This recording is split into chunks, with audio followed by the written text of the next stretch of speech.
Sundog na ko ning gwapong model sa tarpaulin diri, oh.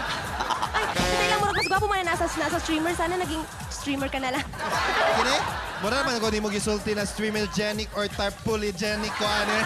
Pero mga kapamilya, ako na para sa Happy Waffle. Kay sa Happy Waffle, winner ka. Mga kapamilya, kita ninyo ning cart na ni ha. Kini, kita ka ni Reg. Pinoy Pao, Siopaw Kuto. Mao ni siya ang mga cart na ipanghatag nato unya sa memory round kung kinsa ang makapares sa atong Philtrepreneur Franchise Incorporated na logo. Iyahan na ning negosyo package na worth 25,000. So, winner na winner yun ang experience. Ayan, Pero speaking... Reg, kung gusto nila magka-negosyo package, ha, suroy lang sila sa third level sa Dover Lanes. Dina sa may Bonifacio Street. Daghan kay klase, dili lang siopaw, napoy waffle, napoy mga burger. Wala lay labot ang mga tindera na ipanghatag natin. Okay?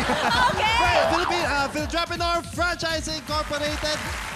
The Filipino Dream. Okay.